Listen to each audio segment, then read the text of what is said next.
Si vous vous teniez au bord d'une grande voie ferrée et observiez un train de marchandises transportant des milliers de tonnes de cargaison, vous remarqueriez peut-être quelque chose d'étrange.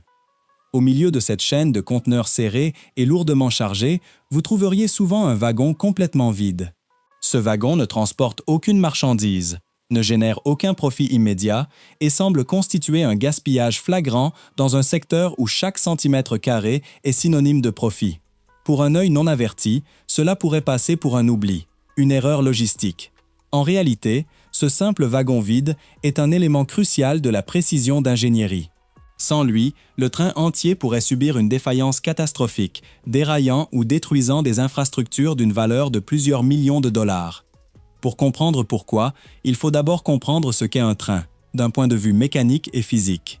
Un train n'est pas simplement un ensemble de wagons tirés par une puissante locomotive.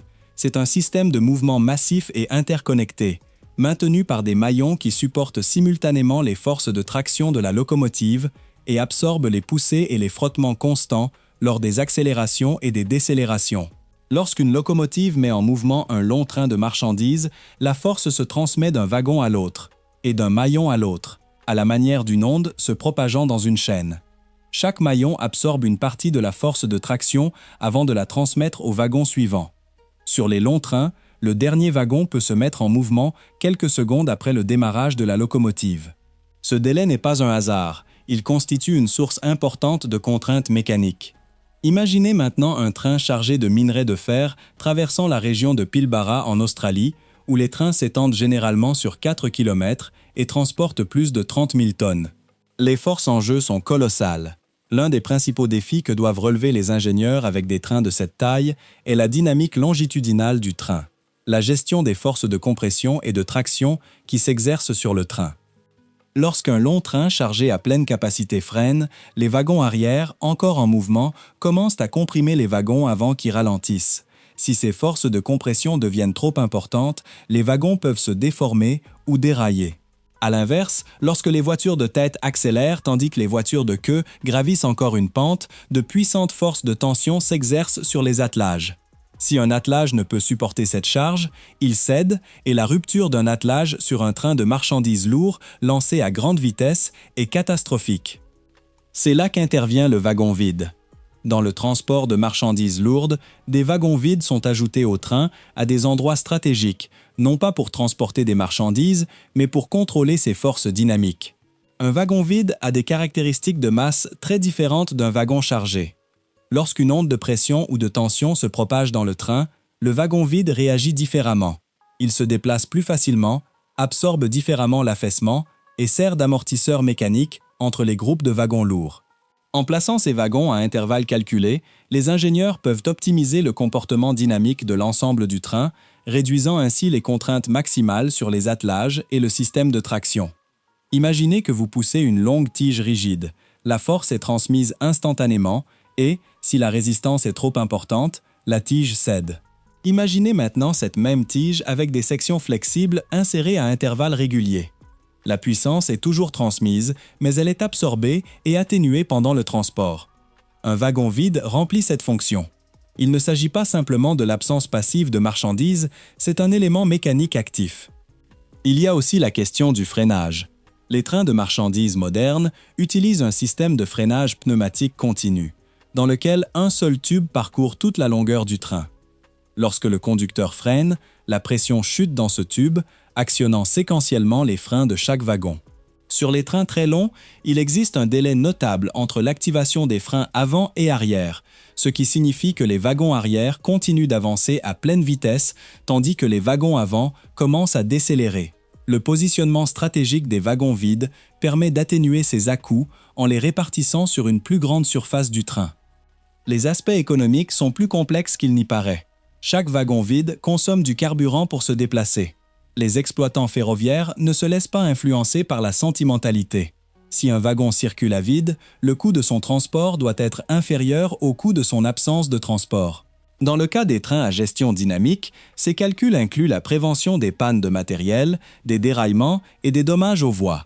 Autant d'interventions dont le coût est bien supérieur à celui du carburant consommé pour déplacer un wagon vide. En Amérique du Nord, Les grandes compagnies ferroviaires comme BNSF et Union Pacific utilisent des modèles informatiques sophistiqués pour planifier leur composition de train avant tout départ.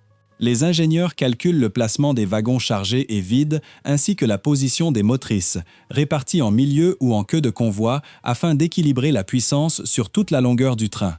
Un wagon vide dans une telle composition apparaît d'abord dans un modèle logiciel. Sa position n'est pas aléatoire. Elle résulte de calculs précis. Il existe également une vérité simple concernant la logistique des réseaux. Un réseau ferroviaire de marchandises est un système en perpétuel mouvement. Les wagons circulent en circuit fermé. Chargés jusqu'à leur destination, ils retournent à vide à leur point de départ ou sont repositionnés en fonction de la demande. Ces déplacements à vide sont essentiels au bon fonctionnement du réseau. Un wagon immobilisé, en attente d'un trajet idéal, est souvent plus préjudiciable à l'économie qu'un wagon circulant à vide jusqu'à sa destination. Lorsque ces wagons de repositionnement circulent au sein d'un train mixte, leur position par rapport aux wagons chargés qui les entourent demeure cruciale.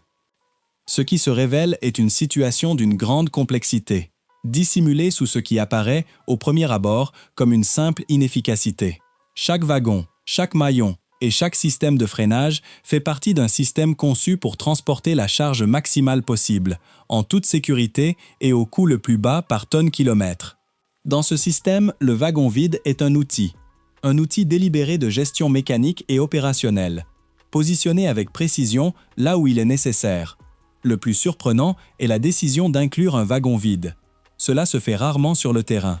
En réalité, c'est réalisé dans un centre de contrôle, parfois plusieurs jours avant l'assemblage du train, par des ingénieurs utilisant un logiciel de simulation qui reproduit l'intégralité du trajet, chaque montée, chaque virage, chaque zone de freinage, et calcule avec précision les forces agissant sur chaque articulation en tout point de la voie.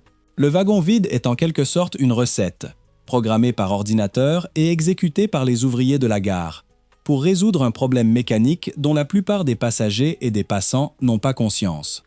La prochaine fois qu'un train de marchandises passera, ne détournez pas le regard lorsque vous apercevez les wagons vides. Pensez aux forces transmises par ces articulations. Pensez à l'onde de freinage qui se propage de l'avant vers l'arrière. Pensez à l'ingénieur qui a programmé, avant même le départ du train, le positionnement précis de ce wagon vide. Tout un univers de logique d'ingénierie est à l'œuvre à cet instant précis. Et maintenant, vous pouvez le percevoir.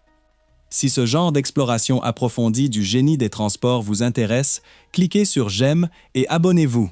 Il y a beaucoup à découvrir sur cette chaîne et les machines qui font fonctionner notre monde regorgent d'histoires comme celle-ci.